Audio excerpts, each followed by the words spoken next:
Hello again. Well, it is a spicy Saturday here in this Gran and Blether kitchen, and today we're going to have a little curry.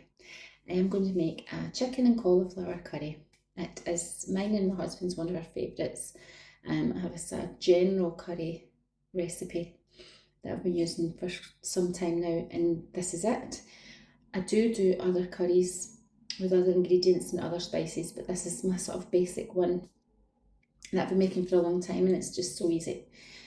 So I'll run through the ingredients. For this recipe, I'm using a little bit more because I want to batch some of it. We're having my dad for dinner, so enough for the three of us, enough for leftovers the next day, maybe a portion to stick in the fridge or freezer, or give my dad some to take home. Just share the love, share the food, share the love. So I'm using this just a bit over 1.5 kilos of chicken breast. Now, as I have said before, chicken breasts can dry out, and a lot of times when I'm making curries or anything spicy or anything with chicken, I prefer to use chicken thighs. Bone on is always better, but you can get them skinned and boned, and they really absorb the flavour and they stay tender and whatever.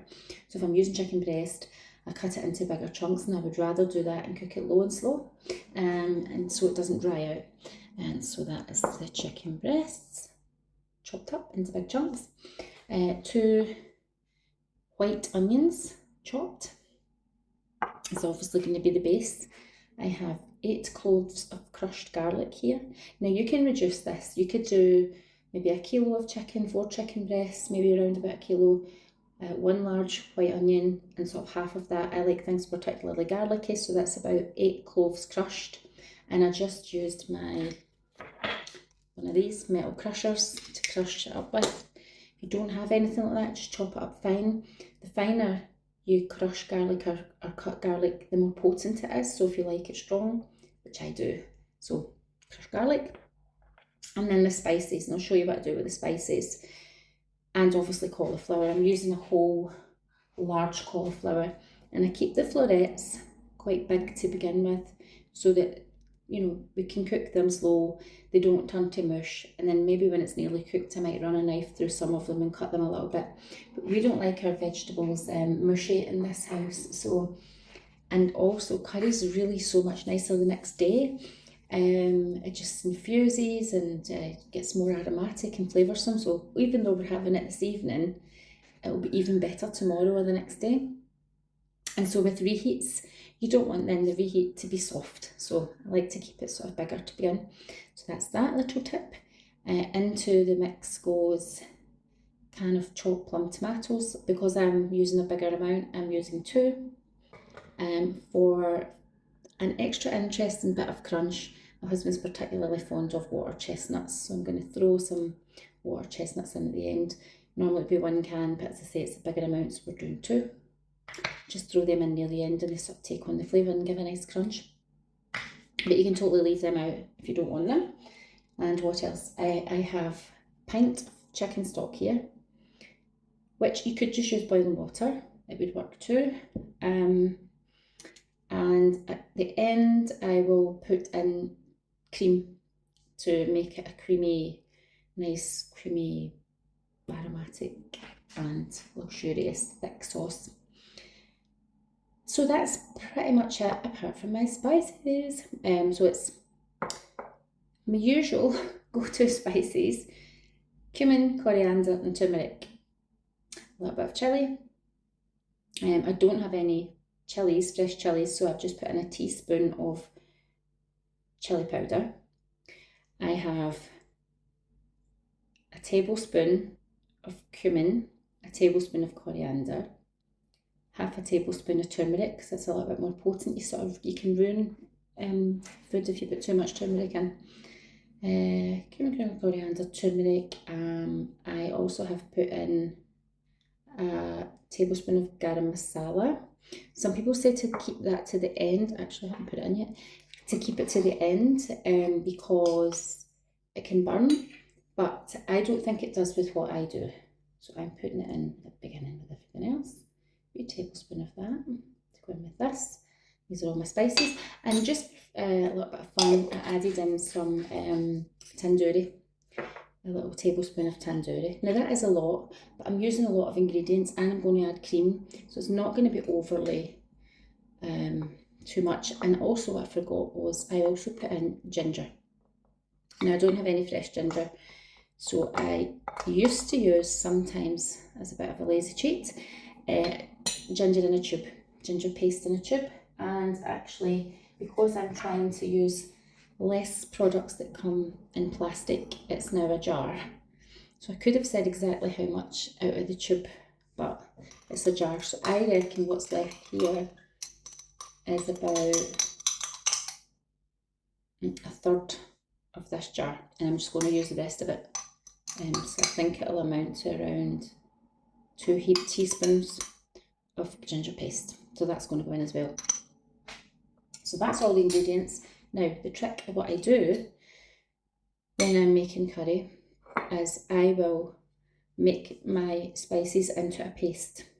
And I do that for a couple of reasons. If you do that, when you then put them, because I brown off the onions first, and then when you put the spices on top of your onion, they don't burn. It also helps to bloom the spices and helps them release their aromas and more flavour. So I feel that this is a good little tip. I use, which you could just use water, but I'm going to use this stock anyway, so I'll just use some of the stock, which I'll try not to pour all over the floor. Use some of the stock and just make those curry, those lovely curries, spices into a paste. And that way they don't burn. The spices can burn, they don't burn, they bloom, they release all their lovely flavour. And they start the aromatic distribution of all those beautiful spices through the food early on in the cooking process. Just adds the depth of flavour to your dish. So that is it. It is now made into a paste, and then we're going to cook it. And I don't think I've forgotten anything other than a little bit of salt and pepper if it's needed. And what I haven't said in previous recipes is add salt, add salt. I always use sea salt. I haven't said that previous. I don't tend to use table salt anymore. It's sea salt. Sometimes Celtic sea salt, sometimes just a regular sea salt. So today it's regular sea salt I'll be using. That's us. Let's get started. Back at the hob. So I am using roughly a dessert spoon of coconut oil. I'm going to saute off my, this actually might be a little bit too much, but anyway, be alright. Maybe half of that would have done. Coconut oil to saute off the onion. I'll see how it goes. I'll wait till it's melted and see what it looks like. I'm a home cook, remember, I'm not a professional chef. As much as I love it, I've never had any training. The little trick that I was doing by making the curry into a paste is, so when you saute off your onions, they do sometimes release a bit of juice, and the bottom of the pan does have some juice in it, and you can sprinkle your spices over the top of that. And it depends for me what I'm making, how long I'm going to be doing that for, whether I would just sprinkle some spices straight on. But I think when I'm doing a curry like this, yeah, I don't want the spices to burn, and I want them in from the early stages and coat all the onions, and then the chicken gets browned off, and then the chicken takes on all those spices, and I want it to coat the chicken, not be dry, not be burning. And I had actually seen one of the original celebrity Indian Asian food chefs, Madhur Jaffrey, years and years ago, doing it on a cookery demonstration on TV and thinking that's really clever. And so that's where I got that from. It was not my idea. You pick up tips and things, and you just try and find your own way. Do what's useful and do what works. So we're waiting on this oil heating. This boring boring viewing. It's like, let's watch paint dry. Anyway, let's try test an onion if it sizzles. No, not yet. Not yet. Oh, it's beginning to sizzle.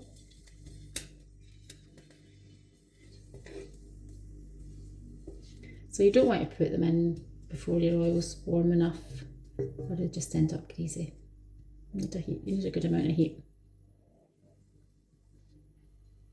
When you have a little bit of depth of oil, a sort of way of knowing that the oil is ready is when you pop your onion in, it begins to float.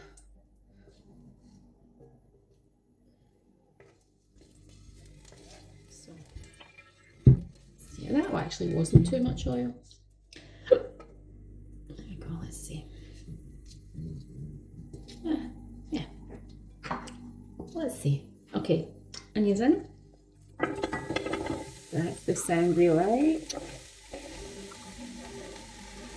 So that's 2 medium to large onions. It might be a little much, but okay. In they go. Saute these off. Actually, that wasn't too much oil at all. Not at all. Because it's quite a lot of onion. Onion skin there. So saute these off. Right, once these have softened, I'll come back in the next bit because this is not entertainment. So the onions have now went from that white to looking slightly iridescent, kind of see-through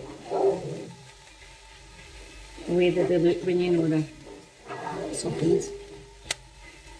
And now I will add in the chicken to sear off the chicken. Get rid of this.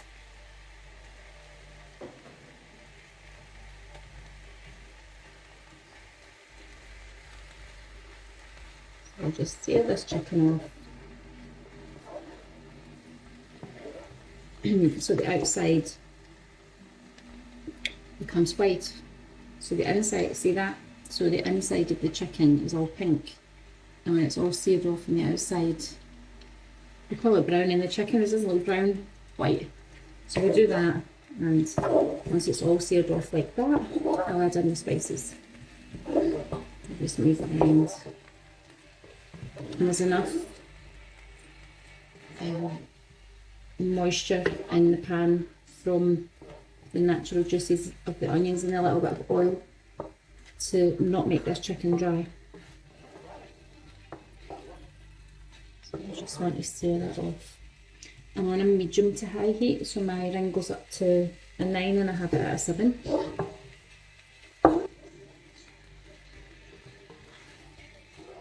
I'll just keep moving this around. Make sure that all sides get seared off and it doesn't burn.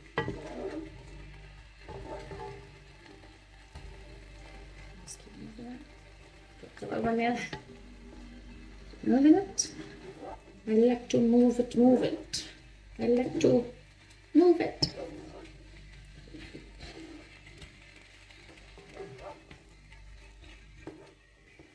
So.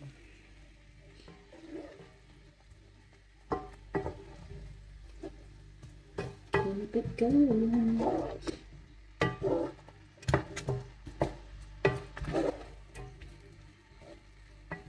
So what is everyone else making for their weekend dinners? I like to at the weekend make things that take a little bit longer, that I can spend time on, that I don't need to stress about. Midweek dinners, I very much like to reheat things that I have batch cooked, and particularly on my endeavours to become more healthy and keep myself on a, I don't like to use the word diet as such, because eating is your diet. Anything you eat is your diet. I would say more of a healthy eating plan. And I don't mean it as in, oh, diet's a bad word. It's not like that. It's just like when you say you're on a diet, it just sounds like, I don't know, not keen on it. I think maybe that's years of being on a diet and then falling off the wagon of the diet and going back on another one on Monday, you know, all that rubbish. So I think I don't like the word anymore. So it's just like your diet, as in what you eat. I like to, during the week, diet to keep me on a healthy track. I try to have things prepared. I think you're more likely to turn to convenience or snack food or something if you don't have anything ready. Because when you come in and you're hungry and you just want it now, if you don't have something healthy there, what are you going to reach for? And really, it doesn't make you feel good. So it's not giving your body what your body needs. It's okay now and again if you're just really tired and really can't be bothered. But I felt like when I was really trying to get on a healthy plan, take care of my health, improve my health, lose fat, you know, get stronger, all of that stuff. If I had healthy food prepared that I could just reheat, it really kept me on a good track. But even if you weren't doing that for sort of a diet, a health, lifestyle purposes, just for the convenience of your weekday life, if you're working, I think particularly for working parents, it must be so difficult juggling it all. And I found it a juggle, and I'm not a parent, so I can only imagine the organisation and the preparation it would really take to do this. But I think the time that you would spend doing a little bit of batch cooking, even if you could try and do it once a fortnight and stick some stuff away in the fridge and the freezer, you would find a difference because it would give you more time the rest of the time. It's definitely worth it. You do have to dedicate time aside, but it's definitely worth it. But like this, like if I make a meal, I always try and just make a bigger meal, knowing we won't eat it all, but knowing we can put some of it away. And I try and pick dishes that refrigerate well and freeze well, that you can keep. I know that I often get to keep it because everybody wants it, but I do like that. I like sharing it.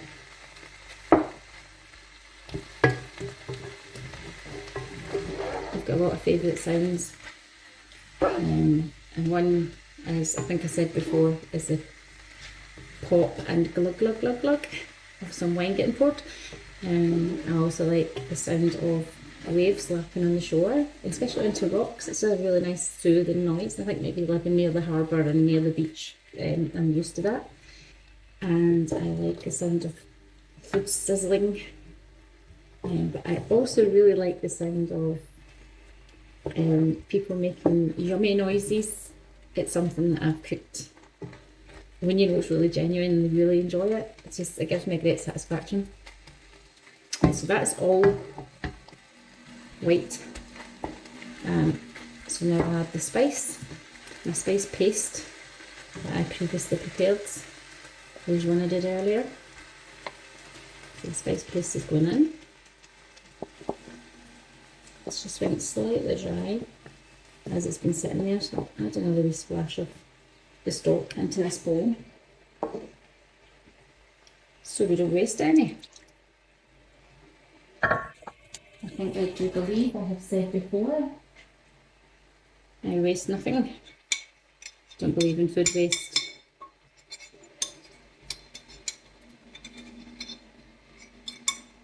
And the spices are too good. They're too good. Right, so that's all of that. Spices in. Let's just mix them in. So they go right in at the beginning of the cooking, and it just really marinates the chicken, really. And you don't have to leave that for too long, because that'll just cook off really nicely. I was doing it already.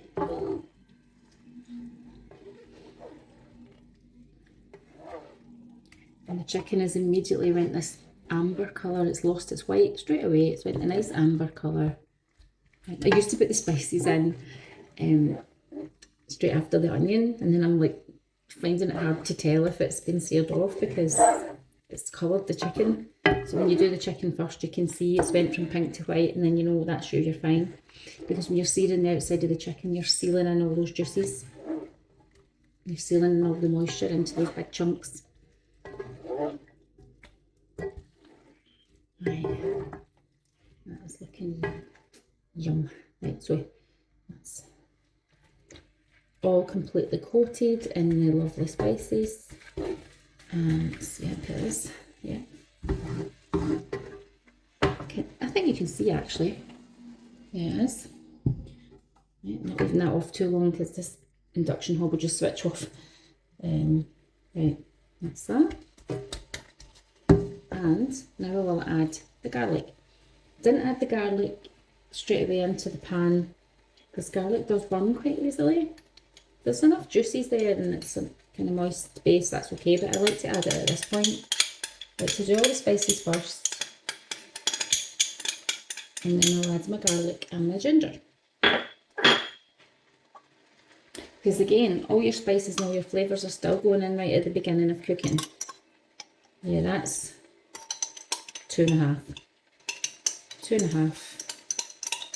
teaspoons of fresh garlic paste. So if you were doing, say, 1 kilo of chicken, I would say probably 1.5 teaspoons would be enough of that. The way I've done it before is I'll add this in the beginning. I think if you're not using fresh garlic, it's always best with fresh, but sorry, ginger. The thing with ginger is I can be a little bit lazy when it comes to ginger, and also ginger's quite fibrous, and what I've noticed is when I peel ginger and then grate it and put it in, I've sometimes found like bits of fibres of ginger. But when I buy paste that's been done for me, even though I know they add a little bit of corn flour or whatever into it to preserve it, I still find I like the texture better. So I do tend to use the paste a lot. Yeah, crushed ginger paste, more than fresh if I'm honest. Garlic, I do prefer fresh garlic. So the ginger paste is in, but what I find is later when I do the little taste test, if I feel like there's not quite enough heat there, it could have done with more ginger, I'll sprinkle in a little bit of ginger powder, as long as you're still kind of in the middle of the cooking process. It's got time to infuse. I think this will be okay because the ginger adds the heat. The curry spices, as you would think, would add the heat, but they don't. They add the aroma, the depth of flavour, and it's things like the chilli and the ginger that add the heat. So I don't mind it being a little bit hot at this point because I had cream later, which calms it down. So that's all in, and that's smelling good already. Wish you could smell it. Keep my face right in. Stick my face right in. Right, so now I'm turning the heat down slightly to 6. I'm going to pour in this stock, chicken stock. You probably could get away with just using water. There's enough flavours and all the spices and everything else you're putting in, but I don't know why I've just always added a little bit of this chicken stock. It's one of those chicken jelly stocks. You might get away with a crumble one as well, and just trying one out. As I say, this is not any one particular chef's recipe. I've followed loads of recipes over the years, and I've tried bits of one and bits of another and mixed it up, and this has just been years of, oh, this time I'll add this and this time I'll add that. And it was one time I added the cauliflower and I thought, oh, cauliflower goes great. Cauliflower is one of those vegetables that really absorbs flavour when you do anything with it. It takes the flavours in, but it still keeps its flavour of cauliflower. So I like that about it. So I think it goes really well with this curry. It's really nice. So I will let the chicken cook a little bit. I'll add the chopped tomatoes now.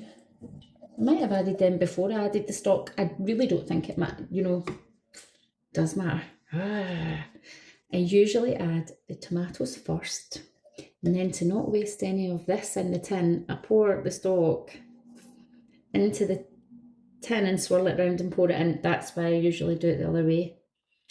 Damn it, Janet. Okay, so that's annoying. I'm not doing it with water, I'll just see what I mean. That could have just went swoosh, swoosh in a clean tin. Bugger. Right, so put your tomatoes in first, and then your stock. And if you're using a smaller amount, 1 tin's enough.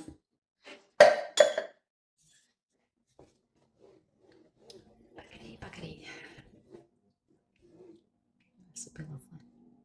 Right, so what I'm going to do now is I am going to turn the heat down a little bit, put the lid on, just for 10 minutes or so, and then I'll add the cauliflower, because it does not, I just want to make sure the chicken's cooked through, it's softened, the onions are completely softened. Cauliflower doesn't really take that long, but I also don't want it to be mush. But I want it in long enough that the flavours all infuse. I'll just maybe give the curry 10 minutes or so, and then I'll add the cauliflower. And then I'll give you a little peek. And so, yeah, I haven't added any salt or pepper yet. I'll do that. I'll do that now. Yeah, salt and pepper. I would say maybe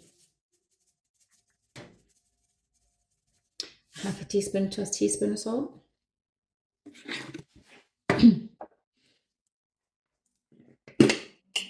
And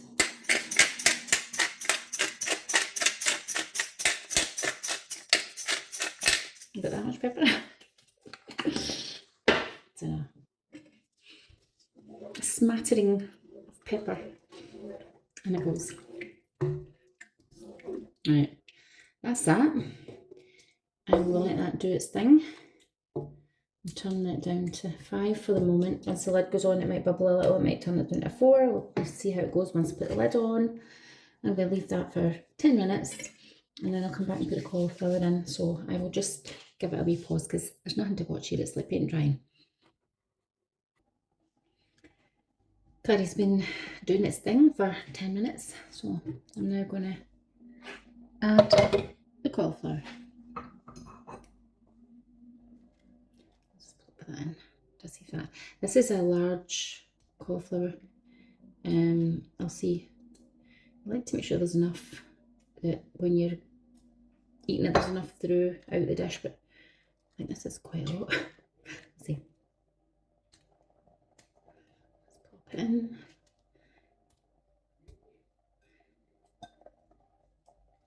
As I say, I've kept the florets in a reasonable sized.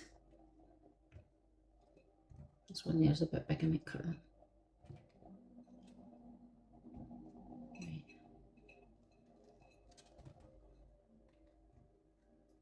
I'll use that as my tester. I'll keep it big, I'll use that as my tester. Yeah, that looks good. I'll just merge them. Give it a little bit of stir. And then I'll just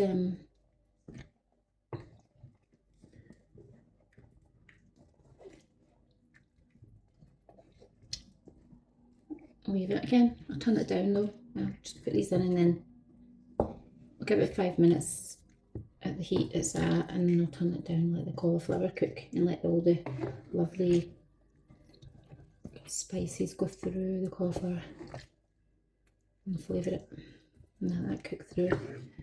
And then I will taste it for seasoning and spice level. And what I would expect is that it's a little bit spicier than I would want at this point, because I've still to add the cream. If you don't want cream in your curry for whatever reason, any issues with dairy or anything like that, you could still make this without cream. I would at the end, because it's slightly runnier without the cream, at the end I would just add a little cornflour slurry, and that would thicken up your sauce. So in that case I might reduce the spices slightly, because the cream will calm this right down. So that's all submerged. Could add the water chestnuts now. They won't go soggy, they'll stay crispy, so I think we'll just add them so they can take on the flavour as well. I sometimes leave it right to the end, but I don't really think it matters. I'll just throw them in. Throw them in. My husband really likes them. I just did it once for something to do. I sometimes add baby sweet corn. I used to add green beans, and then my dad had come round for dinner one time, and I'd made the curry, and I took the plates away, and I took the plates away, there was a pile of green beans on my dad's plate. I was like, what's that all about? I'm not too keen. I was like, well, I can leave them out, let's figure something else.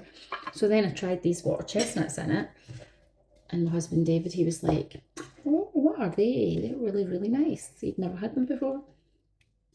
And then they had a little something, that little crunch is just really nice. I put them in my sweet and sour that I make as well. I make a really nice sweet and sour chicken as well. I'll do that one. It's a lovely one, and it's really easy too, and it refrigerates well. It's nice the next day.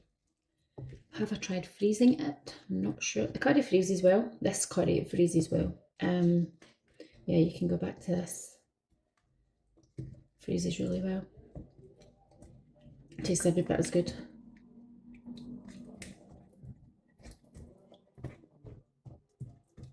So that is that. You couldn't get anything else in this pan. Yeah, you can see it. Look. Yeah, so I'm going to turn the heat down and let it do its thing. Then we'll test it for seasoning. If anything, it might need a sprinkling more salt. I don't know, because there's the chicken stock in there that's salted, and I did put a little salt. We'll see. We'll see. So that's it. Just let that simmer away. I would have liked to have made it yesterday, and we had unexpected visitors, so I wouldn't have been rude and said that I'm busy cooking, so I would just thought, well, whatever. So just making it, eating it the same day, but normally I would make it the day before, because it's so much nicer the next day. It's still lovely, but it just seems to be, just some things are just nice. They just seem to get more aromatic, they infuse more, they get, yeah, just, don't know why, but maybe the time for the aromas to just release more, or I don't know. But the time makes a difference. But it'll still be delicious. It'll still be lovely. But it is good to know that you've got things that you can prep and make ahead.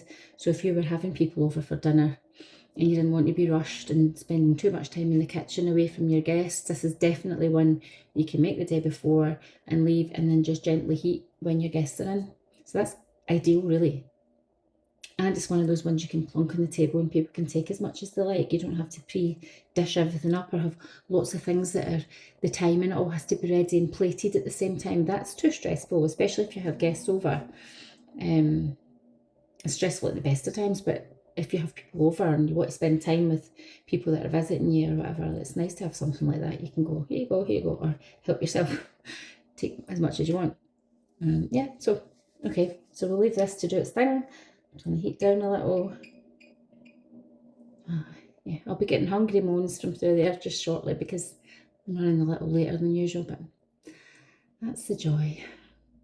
Nothing ever goes completely to plan, but we just do what we can. So we'll come back when this is almost done.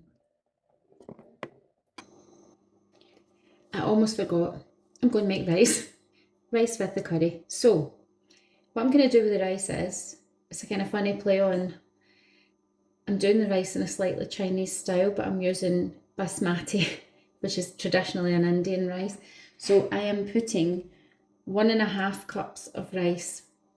So the way I do my rice is I will put double the amount of water in the pan.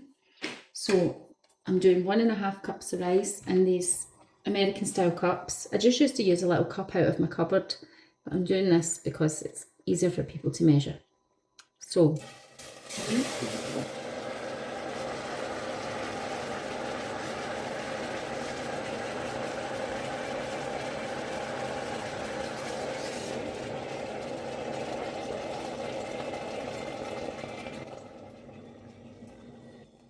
curry. My pot was hot before I put the water in. So 3 cups of water, boiling water, and 1.5 cups of rice. I'm just going to add a pinch of salt to that. I'm going to use soy sauce later, so it doesn't really need it. So that's it. So you put that into boiling water. I will give it 1 stir, so it is not stuck to the bottom. Then I will turn that down to a simmer, and I'll leave it, and that is it. So the rule of thumb for me with rice is I use double the amount of water to rice, or maybe just slightly under double, but that's about right. And then I'll simmer it until the water dissipates and you're just left with the rice. And you'll see that there's a moment when it becomes, the water's almost gone and there's little holes appears in the rice. And that's when you know the liquid's out. I usually put a fork in and see that there's no liquid left in the bottom of the pan. And then I take it off, cover it and leave it for 5 minutes. And then fluff it up with a fork and you get nice soft rice that is not claggy and stuck together, and it's not undercooked, it's not overcooked, so it's pretty perfect really. And that's the way I've always done it, and it always turns out fine. So I'm going to do that with the rice while we're waiting in the curry. The curry is nice, but the cauliflower is not 100% cooked yet, so by the time the rice is ready it should be good to go. I forgot all about the rice. I'm going to do something a little bit interesting with the rice once it's done. So let's see. And I'll just leave that with the lid off. And like that, do its thing. So time to check on the rice, and it now looks dry. And there's some pockets of holes. So what I do now is I pull it aside with the fork. Still a little bit of moisture in the bottom, so I'll also leave it another couple of minutes. If I had more space in the hob, I would have put it in a wider pot so I had more room, but because the curry's there I don't have the space. But it's almost done, almost done. When you pull the fork through and you see that the base of the pot is almost dry, that's the time to take it off. And then all you do is you take it off, you leave it covered for 5 minutes, and if I tasted a little bit now, it's cooked but not soggy. So I would say I'll take it off, leave it covered, set it aside for 5 minutes, and then when you come back, you run your fork through it and it'll be all fluffy, not stuck together, perfectly cooked, done. That's it. That's how to do boiled rice without getting soggy, smushy rice. You're not trying to pour it through a sieve to get rid of the water. You're not pouring water over the top. It doesn't need it. With basmati, you can run it under the tap first to wash off some of the starch, but a lot of the basmati you buy now doesn't even need that. So you just go straight in the pot, and that's what I do. Straight in the pot and do that with it. And that's it, it's ready. And we could just leave it at that, or I could also turn it into fried rice. So I'm considering that, although I only have 1 egg left. I got all those eggs reduced and I used them today to make egg muffins. So I have 1 egg left. It might be enough to do half a portion, be enough for tonight's dinner, and then just keep the rest of the rice by. So I might do that. I'm going to check in this curry and see how it's doing. It's almost at the end, so let's see. Just in time, because if we finish this off now, it's perfect time for the rice. If it's not ready, I'll fry the rice. Let's see. Let's see what we're going to do. Okay, looks nice. I have to give it a little taste of seasoning.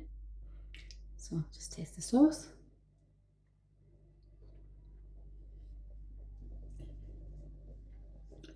Yeah, it's fine. I don't think it needs any salt. Double dip. Oh, I like that there, and then I put my spoon back in. That's terrible. I don't think my dad and my husband would mind. I won't give it to anyone else. Yeah, it's fine. I would have thought maybe a sprinkle more salt, but no, it doesn't need it. So it's very slightly on the verge of spicy, but I'm going to add cream now, so that'll be fine. I'll just turn the heat down a little. We don't want the cream to curdle, so I'm going to do that. I'll just get the cream because I'm not prepared.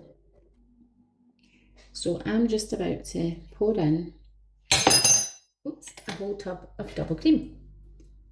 Very indulgent. You don't have to use as much as that.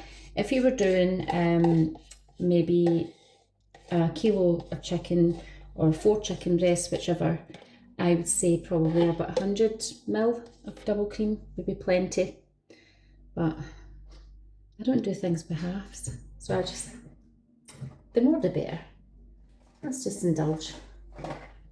And it is a little bit slightly on the nippy, so this will just calm it down.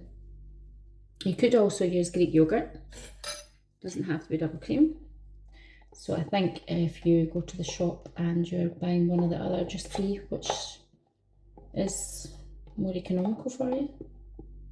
Just use whatever. I think double cream adds a nice luxurious creaminess to it.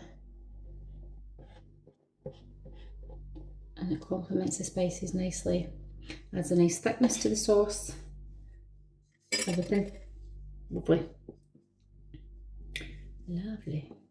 Okay, so I'll just stir that in. So I turned it down a little, so obviously putting cold cream into a hot curry, you don't want the cream to curdle. And that'll be that. And then it changes the colour of your sauce as well. It lightens it. Beautiful. So tasty. Tasty and delicious. Okay, so that is looking yummy. Now the sauce is still a little bit on the runny side, but I'm going to just leave it with the lid off a minute and let it, fat adds thickness, so I'm just going to leave that with the lid off, simmering for a minute, and it will reduce down a little bit. But then I'm just going to add a little cornflour slurry just to thicken up the sauce. And I'll get a fresh spoon. Another little taste, because now it's got cream and stuff in it. Is it savoury enough? I don't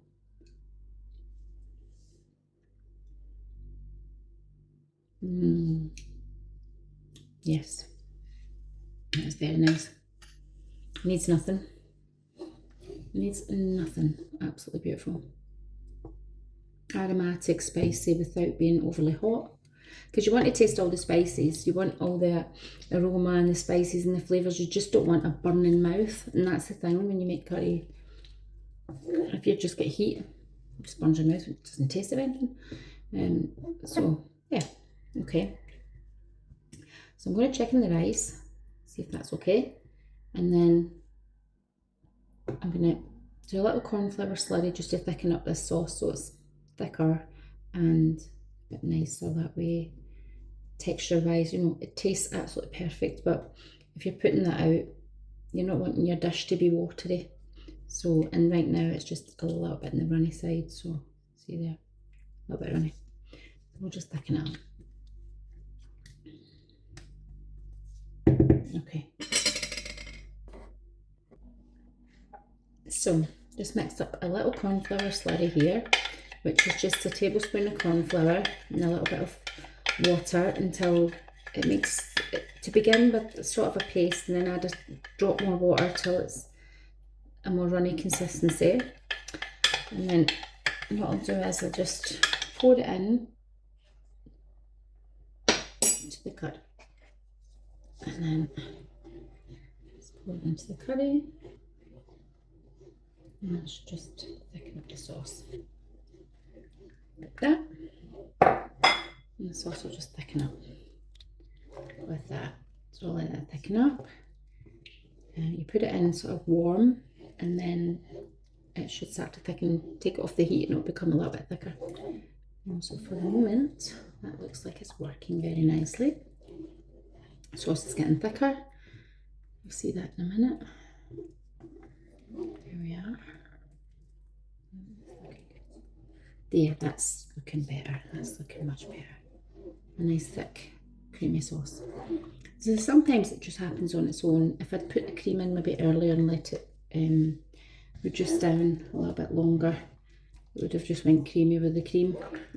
Sorry, thick with the cream. But wasn't doing that today. Trial and error. Because I'm filming, like I said, I've said before, like when you're doing something that you do all the time, it turns out wonderful, and then you try and do it for a special occasion or for a special person or whatever. For some reason, sod's law, it doesn't always go to the plan. Right, that little cornflower slurry has just done the job. That is perfect. So nice. Oh, yes. Right, okay. So, it's been lovely and thick. I'll get another spoon and show you. Lovely and thick, a lovely thick, what you'd expect of a nice sauce. Yes, let me give that a wee taste. Chef's pleasure. I get to taste it before anybody else.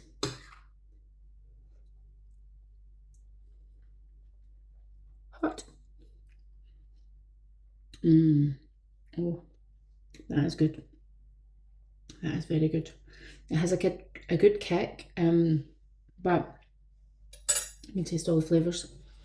Lovely. Right, so this will do nicely, and I'll just give it another couple of minutes. Turn the heat off, move it over, finish my rice. I'll just get the pan heated. I've decided I'm going to do the rice.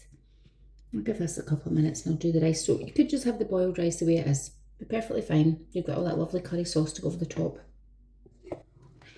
I only have one little egg left. So I'm just going to do a little portion of the fried rice.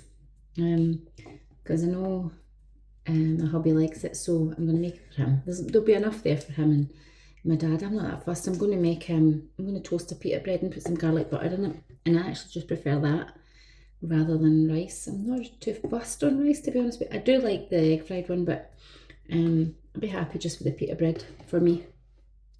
And there'll be enough if I use my one egg to do the rice for the two. So that'll be what I'll do. Okay, a couple of minutes, I'll be back. Right, as discussed, fried rice. Using a little bit of coconut oil. Get that melted. Get that fairly high. And as I said about the rice before, put it out. Light and fluffy, not stuck together. Perfect. Perfect. So I have halved what I made earlier because I might not even use all of this because some of it's for tomorrow. And I've no eggs left, so what I'll do is I'll wait till that's completely cool. You need to be careful with rice. So completely cool. Once it's completely cool, it'll go in an airtight container and go in the fridge. And that'll be fine to then take out, let it get to room temperature and fry it off tomorrow for what I do the egg fried rice tomorrow. Or my husband can just take it with him in a tub when he goes to work. And he can have it that way. So the oil is ready. It's hot. I put 1 grain of rice in so I could hear it sizzle when I knew the pot was warm enough. I have my one poor little egg. I would have had two, but I only have one left. Would do. And in that egg, I'm going to add light soy sauce, a tablespoon. Soy sauce, light, salty. So that will add the salt we need. So I've mixed that in together. Now, if I had spring onions, I'd put some spring onions in. I could have put a little of the I've got a little red onion there, I could have put that in. I didn't think in time, so no time. So what I'll just do is throw this rice in as it is. Let's see if I use it all or not. Yeah, I'll be alright with the one egg. That'll do. Right, so no onion, oh boo-hoo, but it would be better with an onion. So what I would say is, if you want to try and do this yourself, spring onions or a small red onion would be nice, and that's what I would normally do. It just so happens I thought about it last minute and I didn't have any. So I just put the rice that I've got in the pan and fry it off for a couple of minutes.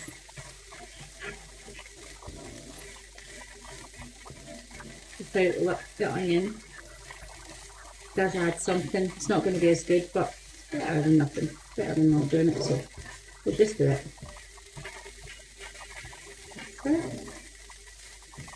And then once you know that that's heated through, which it is, I just push the rice to one side and throw in my egg with the soy sauce in it. Throw that in. I'll immediately start stirring that to break it up. So it's like little pieces of omelette. And I'll sort of show you. There we go. And once that starts to break up into little pieces, I will then stir the rice into it. And this would look so much better and be so much tastier and better if it had either some chopped up spring onions or a little bit of fried red onion through it. But we have none, so with that missing, I think what I'll do is, just to elevate the flavour slightly, is I'll add a little bit of white pepper. Spice drawer, ground white pepper. Just to add a little bit something, because we'll definitely be missing something without the onion. Actually, I do have onion granules. Will I do that? Yeah, let's do it. Some onion granules. There you go. That'll help. A wee pinch of onion granules. And there we have it, and that is a makeshift fried rice. There we go.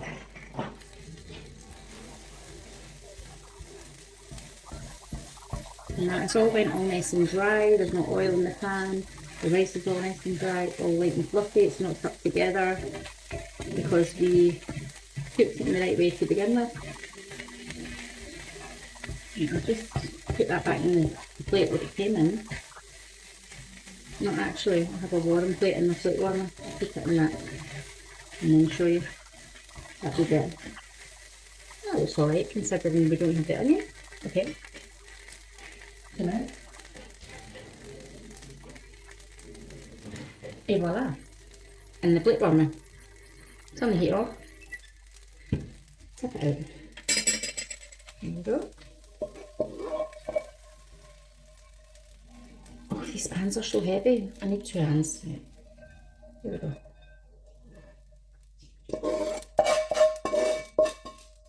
There we go. Lovely jubbly.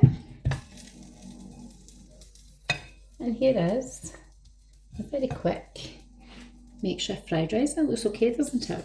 So that'll go beautifully with the lovely curry that is sitting on my kitchen table. Let me take you with me. Here we go. What we'll do now. Gorgeous curry and fried rice for dinner. I'll plate up a bit and do a little taste test. Here we go. It's actually my pita bread. I've just cut it that way and did that. Toasted pita bread with my homemade garlic butter. So this is what I like to have with my curry. And here we go. Beautiful chicken and cauliflower curry. Can't wait to try it. With egg fried rice. Minus the onion. But hey ho. We do what we do.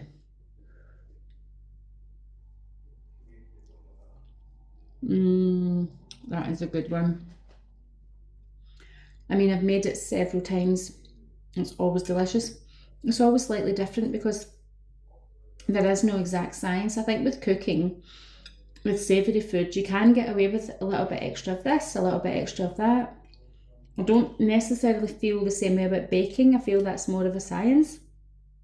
But with cooking, you can experiment, you can substitute and change things and add your own flavour and a little bit extra. And with this curry, it's never exactly the same every time for some reason, but this is absolutely delicious.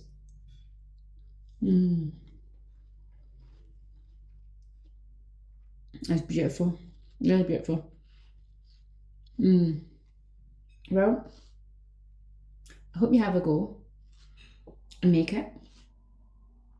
I actually taught a young person that I work with to make this during lockdown, and I am a family therapist and I go into families' homes and work with them in their own homes.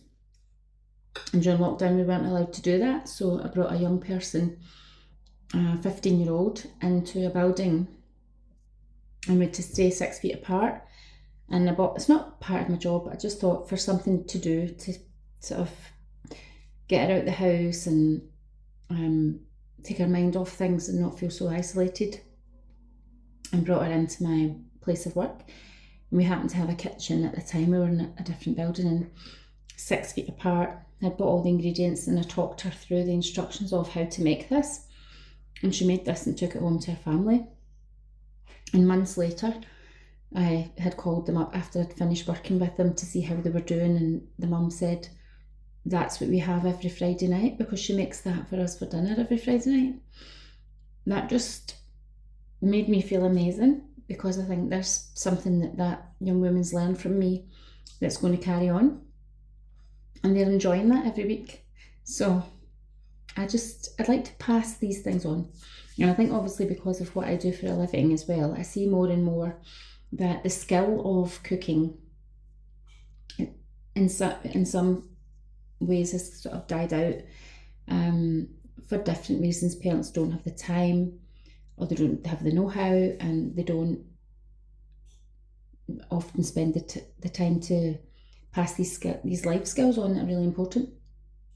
And if I can help to be that for someone, a young person who maybe parents has not had the time or the wherewithal to actually show them these things, or an adult who's maybe just fallen away from cooking or has never been shown, to see that some things you can cook from scratch, they can be absolutely delicious. Now, I'm not an expert on curries or Indian cuisine, absolutely love it, but this is really delicious and it's not hard. There is an initial outlay of all your spices, but if you take your time and build those things up, over time you'll have a lot, and you only need a little. I mean, my measurements were quite big tonight because I was making a big pot, but if you were making enough for a meal, you wouldn't need half as much, and it's your personal taste as well, so you might not want it spicy.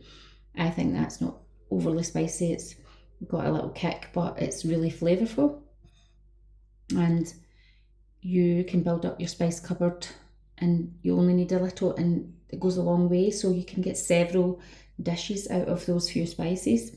I know there's an outlay in the beginning, but it's worth it. It's totally worth it, because you take bland food and turn it into something really delicious. So I hope you make it and you give me your comments. If you have any requests to what you'd like to see me cook next, I'll see if it's in my repertoire, and if it's not, I'll find a recipe and try it. This is just one I've made up. It's not anyone in particulars. When I do follow certain people's recipes, I will definitely say who they are. My queen hero, Mary Berry, I have a few of hers that I'll definitely be doing. So yeah, watch this space, come back for more, please share, please come back, please try my recipes and let me know how you do. And let's get cooking, let's get the love of cooking and making nutritious food and treats a joy, because it is a joy. It's a joy to have, and it's a joy to share. See you soon. Bye bye. Scran and Blether, Scran and Blether, Scran and Blether, come on in. Scran and Blether, Scran and Blether, welcome to good food and good chat.